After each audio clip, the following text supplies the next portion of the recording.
성부와 성자와 성령의 이름으로 아멘. 예수님과 어머니 하나 되신 성심을 통해 기도드립니다. 사랑하는 하나님 아버지, 저희가 듣겠습니다. 오늘도 저희들에게 진리를 가르쳐 주시는 아버지 사랑에 감사드립니다. 부디 아버지께서 매일 가르쳐 주시는 그 진리의 빛에 아름답고 고결한 질서가 저희들의 사고방식이 될 수 있도록, 또 올바른 반향을 할 수 있는 은총으로 이 강의를 듣는 아버지께 속한 모든 자녀들을 축복하여 주시옵소서. 이제 이틀 후에 있을 이 나라의 선거에서 반드시 아버지께서 선택하신 영혼을, 이 나라에 살아가는 모든 국민이 아버지가 선택하신 영혼을 선출할 수 있도록, 또한 거기에 부정선거를 포함한 어떤 불합리한 마귀가 짜놓은 프레임이나 덫에 걸려들지 않도록, 오히려 그 덫에 마귀가 걸려들어 그들이 죽게 하여 주시옵기를 아버지께 청원드리며, 각각의 투표소마다 주님의 천사군단을 파견하시어 그 천사군단을 통해 아버지께서 선택하신 영혼이 새로운 이 나라의 대통령이 되도록 축복하여 주시옵소서. 이 모든 기도 우리 주 예수 그리스도의 이름으로 기도드리나이다. 아멘. 성부와 성자와 성령의 이름으로 아멘. 안녕하십니까. 하나님의 뜻성교의 피아수녀입니다. 오늘은 하느님 아버지께서 사랑하시는 자녀들에게 어떠한 진리의 빛의 나라를 말씀하시는지 여러분들과 함께 학습해 보도록 하겠습니다. 2022년 3월 4일 대중을 위한 메시지. 저 모리는 또다시 하느님 아버지의 성심이라고 알게 된 큰 불꽃을 봅니다. 하느님 아버지께서 말씀하십니다. 자녀들아, 세상이 러시아의 블라드미르 푸틴의 죄악 행위를 목격하고 있는 지금 무엇보다도 사람의 마음속에 무엇이 있느냐가 가장 중요하다는 사실을 배워라. 푸틴의 이 죄는 세상에서 실현되기 전에 그의 마음속에 먼저 있었던 것이다. 너희는 빛의 자녀들이므로 너희의 마음을 순결하게 유지하고 항상 빛 안에 있게 하여라. 마음이 빛 안에 있으면 진리를 배신하지 않는다. 그러나 이기적인 야심이 마음속에 들어올 때 그때 진리가 마음에서 떠나는 것이다. 푸틴은 자신의 행동에 대한 국제사회의 반응을 살폈다. 이제 그는 이때까지 해오던 대로 앞으로도 계속 할 것이다. 군대들이 행동으로 그에게 맞서야 한다. 그래, 푸틴은 핵무기가 있지만 그것은 다른 나라들도 마찬가지다. 푸틴은 자기 자신의 안전을 위협할 만큼 어리석지 않다. 불행히도 평화로 가는 길이 군사 행동밖에 없는 경우가 많다. 주님의 말씀입니다. 하느님, 감사합니다.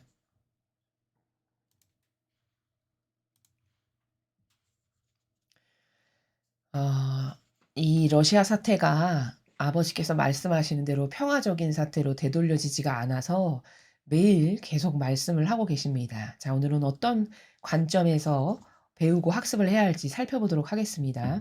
자녀들아, 세상이 러시아의 블라드미르 푸틴의 죄악 행위를 목격하고 있는 지금 무엇보다도 사람의 마음속에 무엇이 있느냐가 가장 중요하다는 사실을 배워라. 자, 이 똑같은 원리를 예수님은 성경에서 이렇게 말씀하셨죠. 바리사율법 학자가 와서 선생님의 제자들은 왜 손도 씻지 않고 음식을 먹고 뭐 이런 것을 막 따졌습니다. 그러니까 그때 예수님께서 뭐라고 하셨냐면 밖에서 사람 몸 안으로 들어가는 건 하나도 더럽지 않다. 다 사람 안에서 밖으로 나가는 게 다 더럽고 역겨운 거다. 이렇게 말씀하셨죠. 그 뭐 중상모략, 시기, 질투, 미움, 방탕, 뭐 기타 등등. 즉, 그 말씀과 지금 똑같은 관점에서 아버지께서도 말씀하시는데 마음에 뭐가 있느냐가 가장 중요하다. 이렇게 말씀을 하셨죠. 왜? 그 마음속에 품고 있는 것을 언젠가는 밖으로 드러내서 그 야욕을 실천하게 될 거니까요. 지금 그 말씀을 하십니다. 푸틴의 이 죄는 세상에서 실현되기 전에 그의 마음속에 먼저 있었던 것이다. 자, 이 말씀은 좀 원리적으로 거슬러 올라가서 어제 메시지에서도 설명을 제가 좀 드렸습니다만 오늘 여기 또 나왔기 때문에 간략하게 말씀을 드리면요. 어 마음 안에 먼저 있었다는 거는 어떤 근원적인 원리냐면 아담과 하와가 죄를 졌잖아요. 근데 그 하와가 선악과를 따는 죄를 짓는 그 순간 하와는 어떻게 된 거냐면 영적으로 그 영혼이 악과 간음을 한 거예요. 자기의 자유의지가 악을 받아들였죠. 그럼으로써 악이 확 들어왔죠. 이것은 다시 말하면 하와의 영혼이 뱀이라고 하는 그 악과 간음을 해서 그 악이 내 영혼 안에 확 들어온 겁니다. 근데 문제는 뭐냐? 그게 하와에서만 끝나는 게 아니라 우리는 그 자손이고 후손들이잖아요. 그럼 마치 이것은 아주 쉽게 이해를 하면 내 부모의 DNA 유전자가 눈이 어떻게 생겼고 코가 어떻게 생겼고 손발이 어떻게 생겼는지의 특징을 자식은 다 닮을 수밖에 없죠. 그걸 우린 DNA 안에 있는 유전자를 닮아서 그렇다라고 생물학적으로도 이야기하죠. 마치 그런 것처럼 그래서 부모하고 나는 절대 무관하지가 않죠. 그런 것처럼 거슬러 올라가면 우리의 최초의 어 부모라고 해야 될까요? 조상이라고 해야 될까요? 아무튼 하느님이 원래 우리의 가장 최초의 조상이지만 그분이 빚어 만든 아담과 하와, 그들이 악과 간음하여 영이 이미 오염되고 변질된 그 영향이 나에게 있을 수밖에 없다는 겁니다. 그래서 우리가 저는 죄인이 원죄를 가진 죄인이니까 이 말을 할 때 여러분은 혹시 그걸 궁금증을 가지신 적이 없었느냐라고 제가 여쭤봤죠. 아니 선악과는 하와가 땄지 난 안 땄는데 왜 내가 죄인이야? 이렇게 생각할 수 있거든요. 근데 이거는 왜 그렇게 생각하는 거냐면 생각의 기저의 근원이 유물론적이고 눈에 보이는 이론론적인 세계에서 살기 때문에 직접적으로 내가 딴 것만 죄라고 생각하는 이 근시안적 사고방식 때문에 그런 거거든요. 근데 영적인 것은 다 원리적이고 근원적인 거거든요. 그래서 그 근원을 거슬러 올라가면 그가 마귀와 하나 되어 간음한 그 영향력이, 그래서 변질된 그 영혼에 오염된 게 반드시 나에게 영향이 없을 수가 없다라는 것은 유전의 법칙을 보면 부모의 DNA를 내가 담는 것과 똑같은 원리에서 그렇다라는 겁니다. 이해가 되시죠? 그래서 나도 어제 그 용서에 대해서 말씀드릴 때 저 사람을 함부로 비난하면 안 되는 이유가 나에게도 그런 유전인자가 사실은 있어요. 문제는 저 사람에겐 발현을 했고 나는 발현이 아직 안 된 상태일 수 있고, 혹은 몇 년 후에 발현될 수도 있는 거고, 또는 저 사람은 괜찮은데 나는 다른 분야에서 그 악의 속성이 발현된 것도 있고, 이렇죠. 그쵸? 그래서 이렇기 때문에 예수님께서는 나는 누구의 죄가 누구의 죄보다 더 크다고 안 말한다. 볼 수 없다. 이렇게 말씀하시는 그 말씀의 원리가 뭐냐, 기저가 똑같은 부모에서 나온 자식이라는 거예요. 쟤도 그 변질된 영을 갖고 태어났고 너도 변질된 영을 갖고 태어났어. 네 눈으로 봤을 땐 쟤가 너보다 더 부족한 것처럼 보이겠지만 그것은 겉으로 드러났냐 발현이 됐냐의 차이지 속성적으로는 다 갖고 있다라는 이 진실을 숨길 수가 없죠. 그쵸? 정직하다면 인정할 수밖에 없잖아요. 그렇기 때문에 지금 아버지께서도 여기서 푸틴의 이 죄는 세상에서 실현되기 전에 마음속에 먼저 있었던 것, 마음속에 먼저 있었다는 게 도대체 무슨 말이냐? 이것을 이해하려면 우리의 첫 번째 하느님 다음으로 하느님이 첫 번째로 만드신 그 아담과 하와라고 하는 두 영혼이 악과 간음을 해서 변질된, 본연의 하느님이 만드신 자신이 아닌 변질된 속성을 그 영혼이 갖고 있는데 그게 나의 영혼의 안에도, 내 마음 안에도 잠재적으로 있다. 마찬가지로 푸틴의 마음 안에도 먼저 있었다라는 것을 지금 제가 원리의 나라에서 말씀을 드린 겁니다. 자, 그래서 그 성경에 보면은 여러분 그런 거 궁금해 하셨을지 모르겠는데요. 너무 죄악으로 심각해서 아버지께서 노아의 방주 때 개입하셔서 한번 싹 다 쓸어버리시죠. 그쵸? 너무 죄악이 심해서 인류가. 노아의 가족 8명만 남기고 다 쓸어버리셨어요.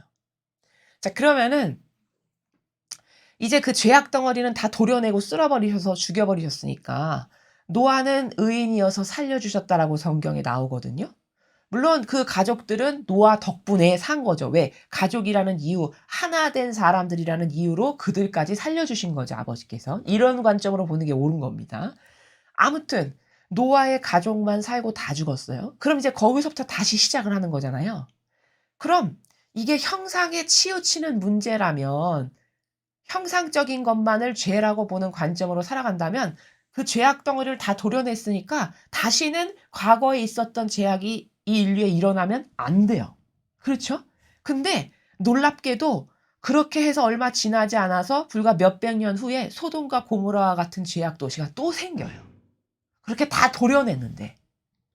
그럼 도대체 이거는 왜일까? 이게 만약에 유물론적 관점밖에는 없는 한계적 사고방식으로 살아간다면 이해가 불가능하죠. 그쵸?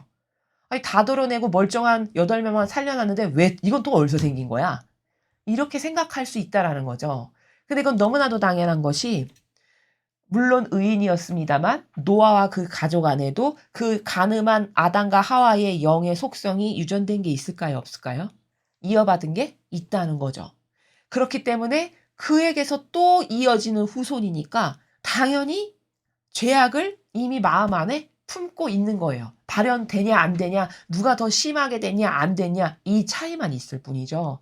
그래서 지금 아버지께서도 푸틴의 마음 안에 먼저 그 죄가 있었다라고 말씀하시는 건 바로 제가 지금 설명드린 이 차원의 나라에서 아버지께서 말씀을 하시는 거다. 이렇게 이해하시면 여러분께서 원리적이고 근원적으로 이해하실 수 있다라는 겁니다. 너희는 빛의 자녀들이므로 너희 마음을 순결하게 유지하고 항상 비단에 있게 하여라. 자, 이렇게 우리는 악과 간음한 영을 계속 물려받아서 태어난 어쩔 수 없는 후손들이기 때문에 이런 내가 악에게 넘어가지 않고 올바르게 하나님께 반영을 해서 천상의 나라에까지 안전하게 도달하려면 방법은 뭐밖에 없냐? 지금 아버지께서 말씀하시죠. 빛의 자녀니까 너는 항상 비단에 있어라. 그러면 마음 안에 있었던 그 죄악이 발현을 쉽게 못하겠죠. 이 빛이 세면 셀수록. 그러니까 우리가 보호될 수 있는 건 마귀로부터 빛 안에서 살아가야 돼요. 내가. 그 빛이라는 건 뭐냐? 아버지의 뜻, 이런 진리, 신적 질서, 계명, 예수님과 어머니께서 보여주신 모범 이런 것들 있죠. 거룩한 사랑. 이것 안에서 실제적으로 살아가는 게 빛 안에서 살아가는 거예요. 그렇게 빛 안에 있지 않으면 나도 언제든지 내가 그 간음한 영으로부터 이어져 내려온 그 유전자적인 그 영에 제가 지금 말하는 건 영에 관련된 거예요. 영적으로 변질된 그 내 안에 잠재적으로 있는 속성이 언제든지 발현이 돼서 밖으로 튀어나올 수 있다라는 무서운 사실이죠. 그렇기 때문에 빛 안에서 살아가야 된다라고 지금 아버지께서 말씀하시는 거예요. 그래서 여기 마음을 순결하게 유지하고 이렇게 말씀하시죠. 순결하다는 거는 순결 그러면 인간은요 또 육적인 것만을 생각해요. 뭐 육적으로 깨끗해서 아무하고도 한 번도 손 한 번 잡아본 적 없는 이런 것이 순결. 물론 그것도 배제하지는 않겠으나 여기서 순결하다라고 이야기하면 본질적이고 근원적인 원리적인 이런 것이에요.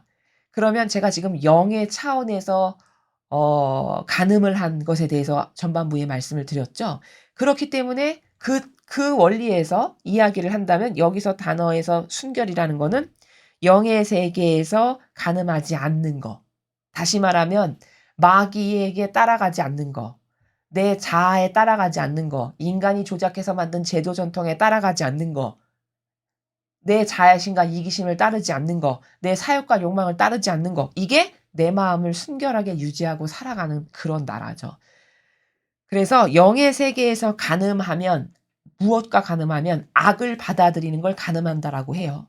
그렇게 간음하면 불순결해지는 것이지만 내가 악을 노하고 거부했어요. 나는 오로지 하느님의 영, 이 진리, 신적 질서, 예수님과 어머니께서 친히 보여주신 모범 난 이것만 따를 거야. 요러면 그때 그게 영적으로 순결하다 이렇게 이야기하는 겁니다. 마음이 비단에 있으면 진리를 배신하지 않는다. 그렇죠. 내 마음이 항상 빛 안에서만 살아가요. 빛 안에서 살아가는 게 뭔지 말씀을 드렸죠. 그럼 절대 진리를 배신할 리가 없죠. 오히려 그 진리를 더 사랑하고 갈구하고 갈망하고 깨닫고 발견하고 그걸 더 좋아하게 돼요. 자, 그렇게 되는데 이 마음이 빛 안에 있는다는 건 구체적으로 말씀드리면 내가 아버지와 함께 사는 것이고 또 다른 관점으로 말하면 예수님과 어머니께서 행하신 것을 내가 행하면서 살아가는 것이고 이게 다 빛 안에서 살아가는 나라입니다. 그러나 이기적인 야심이 마음속에 들어올 때 그때 진리가 마음에서 떠나는 것이다. 자, 이기적인 야심이 내 마음에서 싹 발로가 됐어요. 가지고 있던 그 변질된 영의 간음으로 인해 내 안에 있던 그 유전자적인 나쁜 영적 속성이 그러면 그 이기심과 자애심, 사욕과 욕망이 싹 발로가 됩니다. 그러면 푸틴과 같은 일을 하는 것이죠. 그죠? 즉 여기 이기적인 야심이다라고 말씀하시는 것은 계명하고 정반대죠. 그쵸? 계명은 다 자기를 배제해라라고 말씀하시는 나라잖아요. 근데 그것과 정반대되는 것이죠. 그래서 이렇게 계명과 정반대되는 사욕과 욕망이나 자애심이나 이기심에 근간을 두고 무엇을 결정하고 행하는 게 이게 바로 영적으로 간음이 된 상태, 그 간음의 영이 지배하는 상태라는 것입니다. 푸틴은 자신의 행동에 대한 국제사회의 반응을 살폈다. 자, 지금 저렇게 일을 벌렸어도 내가 이렇게 했는데 국제사회가 어떻게 반영하나를 용의주도하게 예의주시할까요, 안 할까요? 하고 있겠죠, 그쵸? 다 파악하고 있을 겁니다. 그래야 그 다음 행동을 어디까지 할까를 결정하겠죠. 이제 그는 이때까지 해오던 대로 앞으로도 계속 할 것이다. 근데 참 불행하게도 그는 앞으로도 계속 할 거래요. 아직 변하지가 않았네요. 빛이 들어가질 않았네요. 군대들이 행동으로 그에게 맞서야 한다. 그래, 푸틴은 핵무기가 있지만 그것은 다른 나라들도 마찬가지다. 자, 지금 아버지께서는 푸틴이라는 사람을 대적하는 데 있어서 군사 행동으로 맞서래요. 아주 강력하시죠? 그러니까 이런 걸 보면은 하느님의 정의가 어떠하신 것인가를 우리가 발견할 수 있어요. 어제까지 한편으로 계속 그를 위해서 기도해라. 너 그렇고 자비롭게 생각해야 된다. 이런 말씀을 하시지만 그러나 반면에 이 공정하게 누구에게나 공정하게 어 지켜져야 될 어떤 원칙이라든가 법이라든가 이런 것에 대해서 많이 벗어나게 되고 점점 아버지의 어떤 리미트가 있으실 거 아니겠어요? 아버지께서 결정하시는. 그것에서 벗어난다. 그러면 '그래? 너가 그렇게 한단 말이지? 그럼 나도 너에게 정의로 맞서 줘야지.' 이렇게 하시는 나라죠. 이렇게 군사 행동을 하라고 직접 단어까지 쓰셨습니다. 자, 핵무기까지 거론하셨어요, 지금. 근데 푸틴은 자기 자신의 안전을 위협할 만큼 어리석지 않다. 자, 이거 무슨 말씀이냐? 지금 러시아가 핵무기가 있지만 다른 나라도 핵무기가 있기 때문에 푸틴이 감히 아무리 군사적으로 지금 전쟁을 일으켰어도 그걸 섣불리 쓰는 어리석은 일은 안 할 거라는 거예요. 왜? 핵무기를 쓸 상황까지 몰고 가진 않을 거다. 뭐 그러면 전체가 다 자멸하는 길이라는 걸 자기도 잘 알고 있겠죠. 그러니까 그렇게까지는 하지 않겠으나 그렇게까지는 하지 않을 것이니 너희들도 그의 군사 행동에 강력하게 맞대응을 해라라고 지금 말씀을 하셨습니다. 불행히도 평화로 가는 길이 군사 행동밖에 없는 경우가 많다. 좋게 말로 했을 때 좋게 다독이시고 이렇게 하는 게 좋겠다. 그래 이렇게 하자. 예를 들어 이렇게 했을 때 지혜롭고 슬기롭고 똑똑한 사람이면 얼른 바꿔야 되겠죠. 그쵸? 스탠스를. 근데 어 불행히도 아직까지 그런 조짐이 그 영혼 안에 있지 않은 것이죠. 그러니까 인제 점점 아버지께서 이제 수위를 높이시는 거죠. '아 이 정도란 말이지. 아 이 정도란 말이지. 아 그래? 그러면 이제 선의 세력도 군사 행동을 해야지.' 이제 이러한 경우까지 지금 아버지께서 오늘은 말씀을 하셨습니다. 오늘 이 메시지를 통해서 우리가 배워야 할 것은 앞에 중요한 원리 제가 말씀드렸는데 인간은 영혼이 악과 이미 간음을 하였기 때문에 그런 조상으로부터 우리가 태어났기 때문에 우리 안에도 그런 영에 간음한 안 좋은 속성들이 다 있다. 그런데 그것이 예를 들면 지금 이런 케이스 같은 경우는 사욕과 욕망과 딱 맞닥뜨려서 거기 스파크가 일어나면 이런 막 군사로 남의 나라를 위협하는 이런 일까지도 막 벌이는 것이고 어떤 사람은 그런 어떤 스파크가 일어나는 동기부여가 없을 뿐이지 마음 안에 그런 잠재적인 요소가 인간이 다 변질된 조상으로부터 나왔기 때문에 가지고 있다. 그러면 그렇게 내 마음 안에 있는 악령을 잠재우고 그런 요소를 잠재우고 자꾸 빛으로 새로 깨어나서 사고방식을 새롭게 할 수 있는 방법은 빛 안에서 살 때만 내가 이런 푸틴 같은 이상한 행동을 마귀랑 하나 되고 동조하는 이런 행동을 안 하고 살 수 있는 나를 보호할 수 있는 방법이죠. 그러니까 여러분은 끊임없이 비단에서 살기를 갈망하시고 노력하시고 그 비단에서 산다는 게 무엇인지 여러 가지 관점으로 말씀을 드렸잖아요. 그것을 위해서 기도도 하고 청원도 하고 나도 노력도 하면서 이렇게 해서 그 빗에서 벗어나지 않으려고 애를 쓰셔야 돼요. 그렇게 벗어나지 않고 비단에서만 살 수 있게 도와주세요. 기도로 청원도 해야 되고 도움도 요청해야 되고. 이렇게 해야만 우리의 영혼이 지켜지고 보호되지, 그렇지 않고서는 지금과 같이 이렇게 악이 날뛰는 사악한 세상에서는요, 영혼 하나 보호하는 거 그렇게 쉬운 일 아닙니다. 얼마든지 마귀에게 순식간에 넘어갈 수 있는 다채로운 방법과 창구들이 지금 시대는 너무너무 많아요. 그래서 우리라고 그렇게 딱히 다르지 않다, 나라고 예외적이다, 이런 것은 나에게 관대해서 그런 생각을 하는 것이지, 그렇지 않다라고 하는 객관성을 가지시고 여러분이 하느님에게 속한 자녀답게 배운 대로 비단에서 살기를 갈망하고 노력하시고, 또 아버지께서 말씀하시는 것을 그날그날 나의 사고방식이 될 수 있도록 축복해 주세요. 이런 기도를 병행하셨으면 좋겠습니다. 이상으로 2022년 3월 4일 대중을 위한 메시지 해설을 마치겠습니다. 감사합니다.